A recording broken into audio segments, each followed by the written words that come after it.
Welcome into a brand new Friday Scramble, April 22nd, 2022. I'm Rick Gehman, that right there. Andy Lack. And Andy, I may be on the road, my friends, but I was not going to miss out on an opportunity to scramble with you. Good morning. Good morning. You're in my neck of the woods. I'm very jealous of the golf course that you get to play this afternoon. So we'll make it quick. We'll get in and out. I know you're a busy guy today, but very jealous of what you got going on this afternoon. Yeah, we will. We'll hit the props. We'll do a little Zurich Classic update. We'll talk a little bit about some news. We'll get out of town, but we'll hit the most valuable parts. But yeah, is it crazy, Andy? So I brought my golf clubs with me to fly in last night and then check my golf clubs, go through the whole rigmarole of that, and then fly out this afternoon. Just like a 20-hour trip for golf. Not crazy at all. I actually did it from LA to Chicago in September. I got an invite to play a course that was on my bucket list for years. And he was like, "Hey, I have a tee time at Chicago Golf Club. Do you want to play?" And I was like, "Yes." And I literally flew out, and I'm doing it again at a Butler National later this summer, where I'm going to the Midwest. I have this one friend in the Midwest that, luckily has some connections to some of these golf clubs. For me, it's worth it 100%. So you're talking to the wrong guy in terms of rationale on this stuff, because I will do that in a heartbeat. Very, very good. We are indeed presented by our friends over at PrizePicks. We use the term friend lightly because we're trying to put them out of business. The way that we can do that, use the code RICK to deposit, get your 100% instant deposit match up to $100. We're going to give out 4 props in just a few minutes. I've got a quick leaderboard update here from the Zurich Classic, but Zach asked an interesting question, probably something that he's heard a million times this week. He says, what does the term, he says ham and eggs, the term I believe is just ham and egg, which, Andy, would be like you play one hole very well, I play the next one well, you play the next one well, I play, like going back and forth is ham and egging it to get the most out of a team situation. It's not like it's a compliment, right? Oh, it is. It's a good thing. Like if you and I played a team event and someone was like, man, they ham and egged it all day long, that would be great for us. That's so funny because it kind of sounds like a diss almost. So like Xander and Cantlay kind of ham and egged it yesterday because they seemed to birdie the holes that the other one wasn't birdie. Correct. I think they both made 6 birdies or better. And Cantlay's one of his birdies or better was an eagle. So that's how they got to 13 under par, got to a 59. That was a perfect example of ham and egging it. But yeah, it sounds more negative. Like, oh, these guys just ham and egged it. Like they were, I don't know, colluding or some way. No, it's a positive thing. Yeah. Or like they kind of like ham and egged it. They slapped it around the yard. Yeah. It sounds worse than this, but okay. No, that would make a lot of sense because I think, like Xander made 6 birdies yesterday and Cantlay made 5 birdies and an eagle. And I think they all came on almost different holes. Right. That's how you go out and shoot the tournament record. Like we talked about that before the week. There is a level of luck involved. There's a level of ham and egging it. There's a level of doing well when your partner is out of a hole. Because there were times, I'd argue yesterday. I watched a lot of the Leishman Cam Smith group. I mean, Cam Smith was out of holes by himself often. He did a bad tee shot, and now it's on Mark Leishman, and he has to kind of take advantage of it. So there is, while they're playing in teams, there is a lot of solo stuff until you get to today where they're doing alternate shot, which is just fascinating. Okay, that's good to hear because I don't think I was able to watch as much as you were yesterday, but I caught a little bit of the Smith Leishman group and it just looked like one of those bad off the tee weeks for Cam. So I picked on him a little bit in PrizePicks because I just, with alternate shot, if you're putting your partner in those other spots, like sayonara.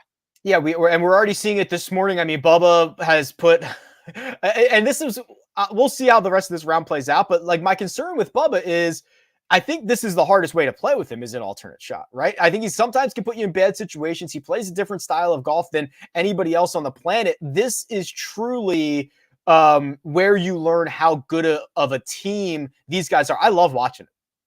Yeah, and I love watching alternate shot. And I would also argue that this format is actually more of an advantage for Xander Cantlay. because their games complement each other so well. They know each other's game so well.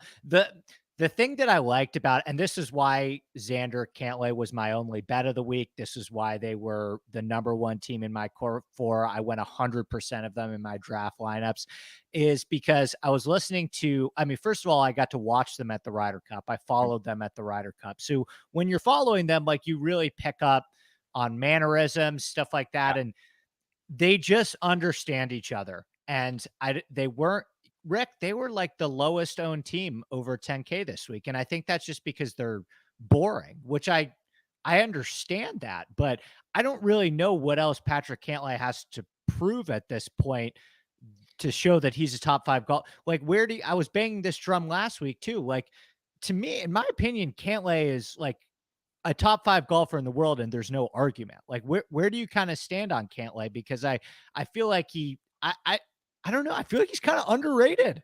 Yeah, I mean, I think I've we've had this conversation before, right? It's like he had 3 okay events in a row, and people forgot he was the PGA Tour Player of the Year, 4 victories, lightning hot putter when it gets going, all around well-rounded. Yes, he's had a couple of flops at major championships, but when you get to like a regular PGA Tour event, or God forbid one, you put him with a guy that he's played however many countless alternate shot rounds with or team rounds with, it's going to be very, very scary stuff.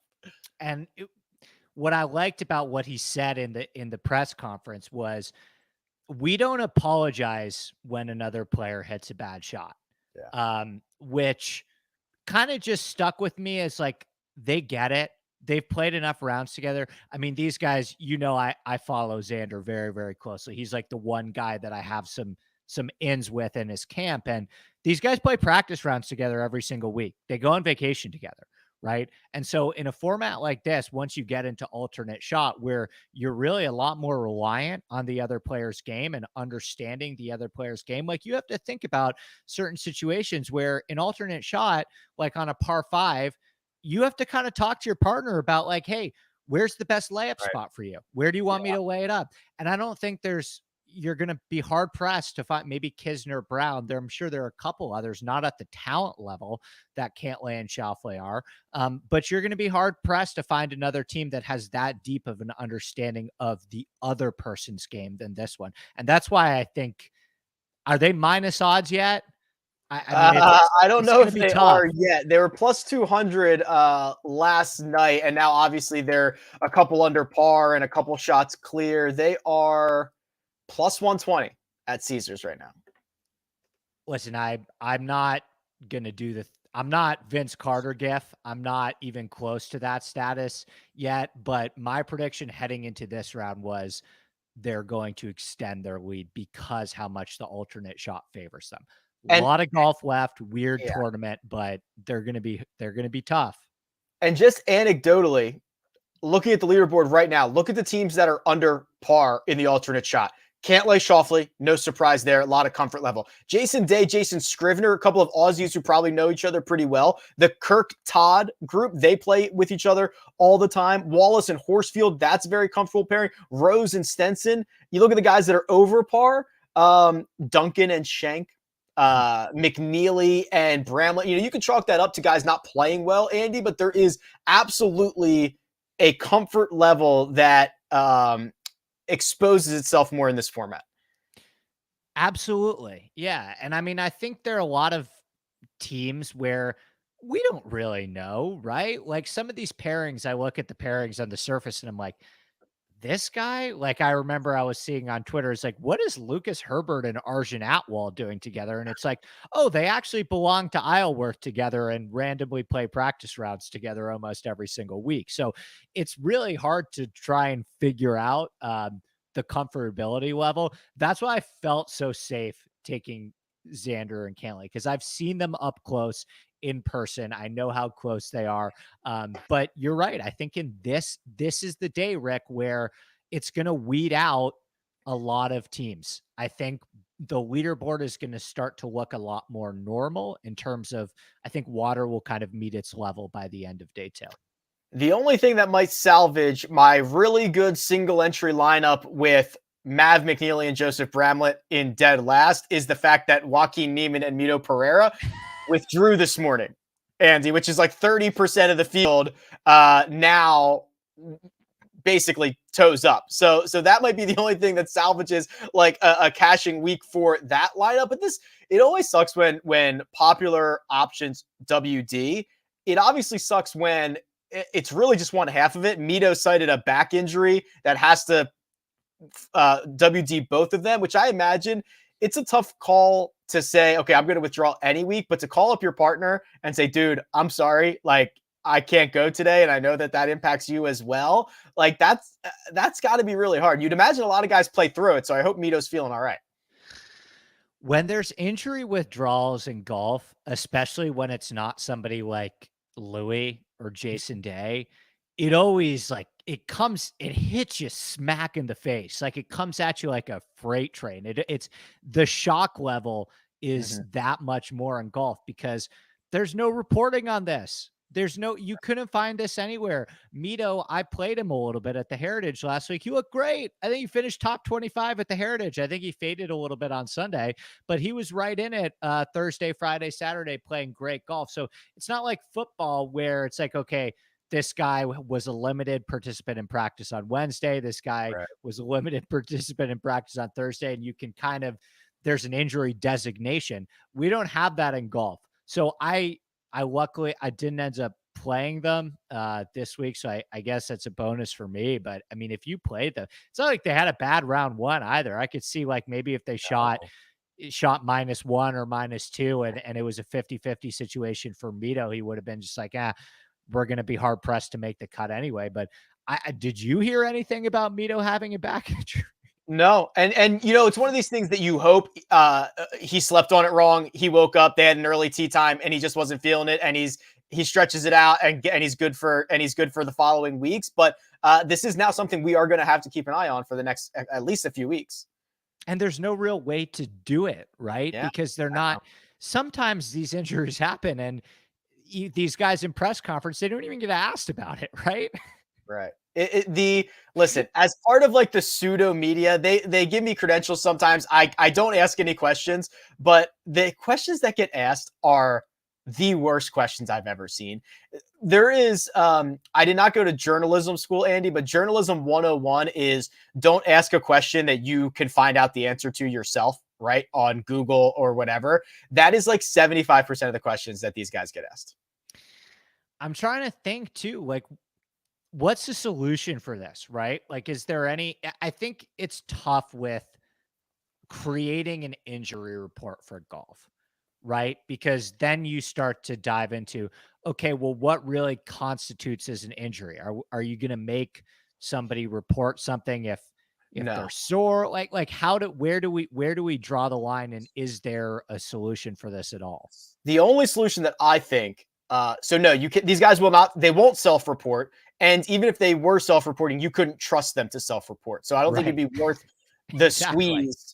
It wouldn't be worth the squeeze of trying to figure that out. To me, it's always about range reports. And it would not have fixed the Mito situation, because we're already during the event, if he wakes up, whatever. But it's, hey, Joaquin Neiman arrived to the golf course on Tuesday morning. He played 9 holes. He went to the driving range for an hour and a half. He left at this time. Just fact-based, like clock in, clock out, and then we'll do the detective work after that. Because there have been weeks where guys literally are not on site Tuesday, Wednesday. No one in the media is mentioning it. You find out Thursday morning they haven't been there all week. And it's like, well, what the hell happened here? Did we drop the ball on this? Or if you see, okay, this guy went to the range for 15 minutes and then left, it's like, well, that's not that. That doesn't seem very optimistic, like he was getting that to me is the only way I think you could pull it off. Yes. And the other point that I would make is like another way that football and golf are so different. Like if a football player wakes up with a bad back the morning of game day, he's not going to play because what you're risking, getting hit by 300-pound people.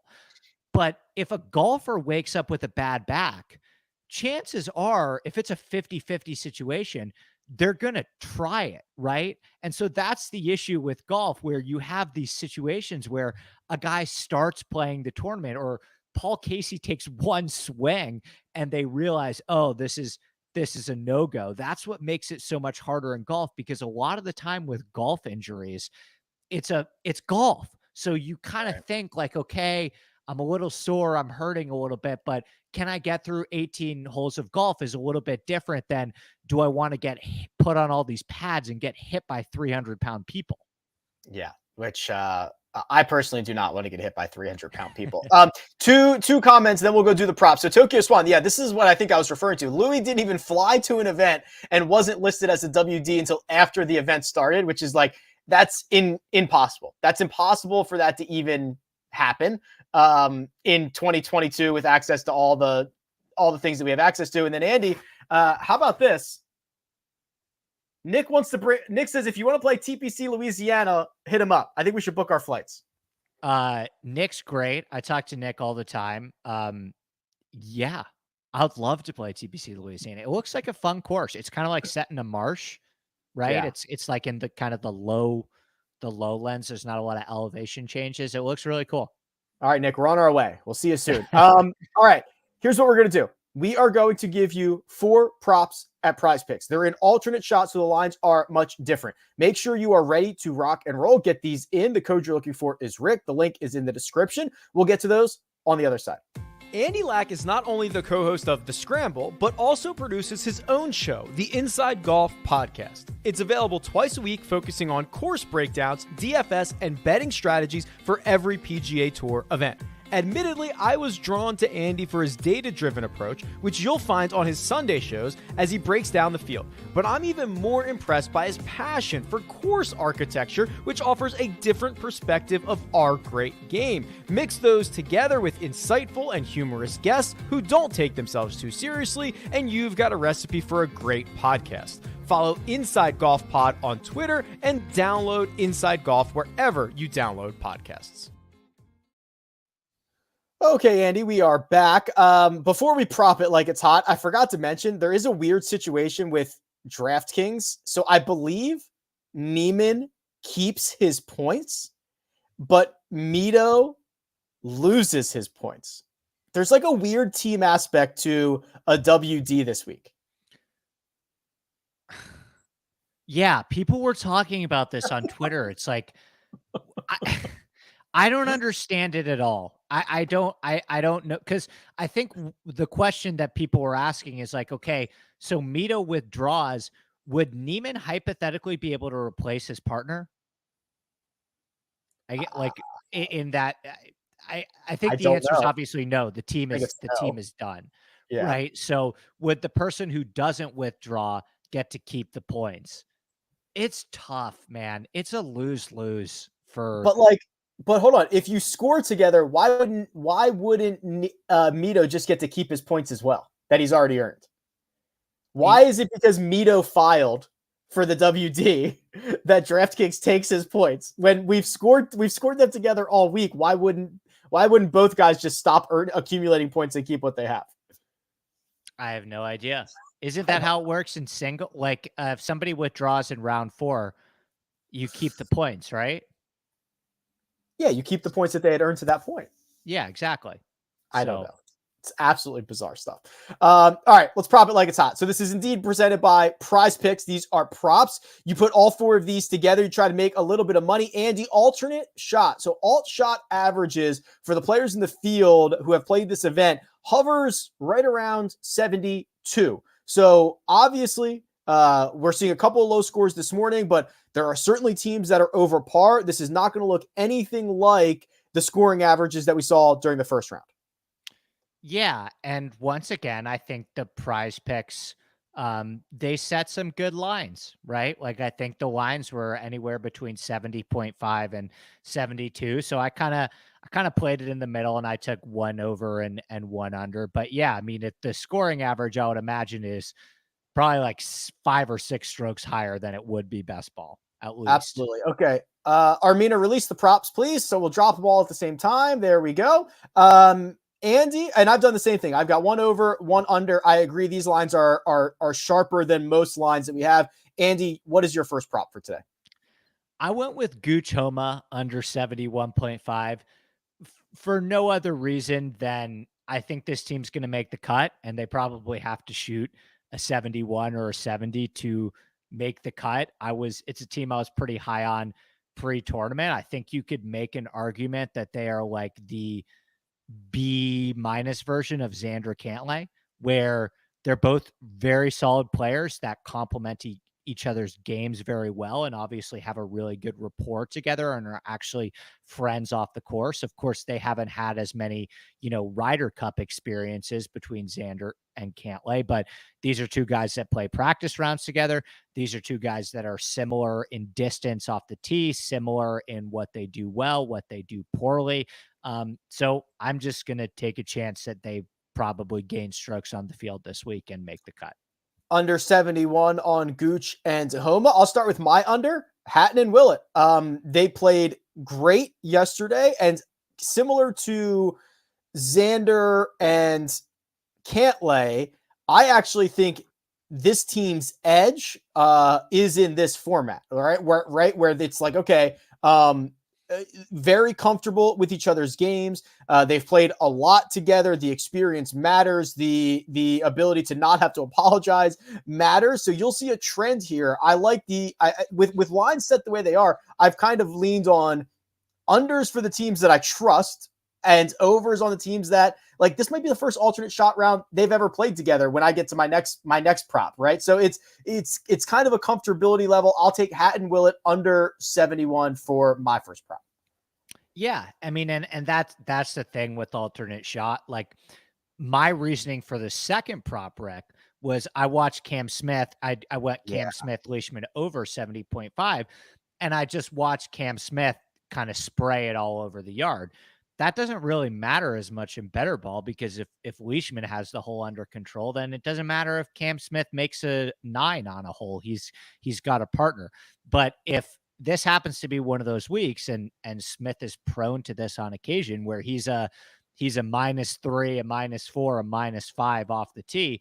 Well, now you're putting Mark Leishman in spots that are not very good for Mark Leishman. So I went with Cam Smith Leishman over 70.5. It was the lowest over under. I think there were a couple that were at 70.5. And of those, this one just felt like, based on eye test wise yesterday, like they were kind of the weakest team.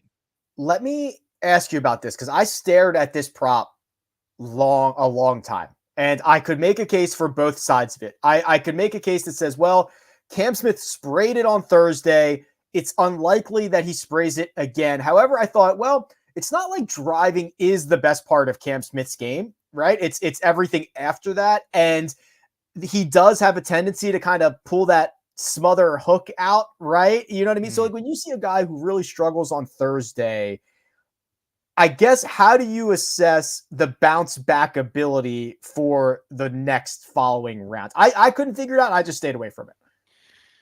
It goes either way. Kind of, this is a podcast we could probably do another hour on. It's a separate podcast in terms of,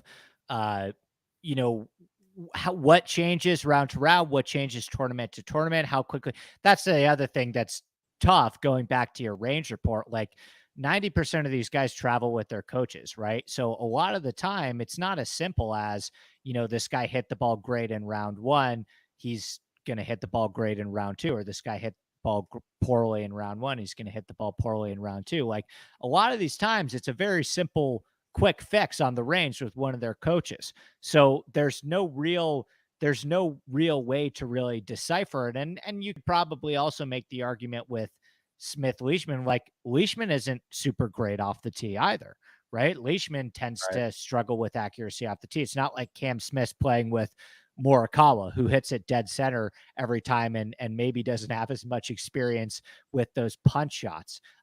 So I don't have a great answer for it yet. It's the type of project that I would like to do, where maybe we could look long-term at the variance between single round ball striking stats and come to a conclusion on it. Yeah. Okay, so that is officially Smith Leishman over 70.5. Zalatoris Riley over 71.5 is my final prop. I kind of alluded to this. This literally might be the first alternate shot round they have ever played together. If you go back and look at their round on Thursday, I think they got the most out of it, right? I think it was a 64 that they got the most out of. They didn't necessarily always have two looks at birdie. They had a lot of missed fairways. They had a lot of fairway bunkers. They had a lot of one guy really playing the hole for another, which if that continues, as we've talked about, Andy, when there's only one ball in play in this format, you can find yourself in trouble quite quickly. Yep. Yeah, I would agree. And I mean, I think this is a team that many people were very high on heading into the week, and for good reason. These guys I know Zalatoris went to Wake and Riley went to Alabama, but they were junior golf buddies or something like that. Yeah. There's like a very Spieth Thomas-esque photo of them floating around. Yeah. That's what I saw. That's what I'm going off of. Yeah. So officially, Gooch, Homa, under 71.5. Leishman, Smith, over 70.5. Hatton, Willett, under 71.5. Zalatoris, Riley, over 71.5. All those lines very similar to one another. The coach you're looking for is Rick. The link is in the description. You're going over to PrizePicks. You're putting these in, and you're hoping to find a significant winner. Andy, I want to do a quick one-and-done kind of temperature check, and I want to talk about a story that came out on Golf Digest yesterday, and then we'll get out of here. So we'll hit all that stuff on the other side.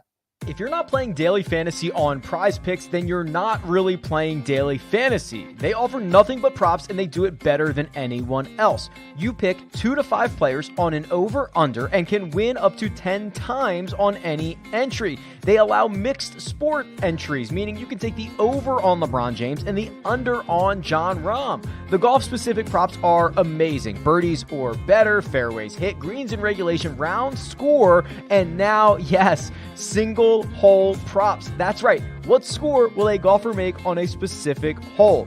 I have PrizePicks specific tools on my website to help you build the best entries, and now PrizePicks is offering a 100% instant deposit match up to $100. Just use the code RICK at sign up or click the link in the description. That's code RICK. Good luck. Okay, Andy, a little bit of a temperature check on our one and done selections. You went with Horschel and Burns. They are currently T10, 10 under par, and they are even through 10 holes of their alternate shot rounds. I went with Seamus Power, Graham McDowell, who are currently T30, 7 under par, even through 10 holes of their alternate shot round. So you've got a 3-shot lead at the moment. I won't jinx them, but knock on wood, looking like both could find their way to the weekend. How do you feel about your situation at the moment? I feel pretty good. I think we went in different directions this week, where you were like, I'm not going to burn great players. And I said, why not? You know, a lot of the courses that I would have wanted to play Billy at Burns at already happened. So let's ride with them. I'd say probably in terms of like confidence meter, they were the number 2 team for me outside of Xander Cantlay. Like if Xander Cantlay didn't win, my second choice would be these guys.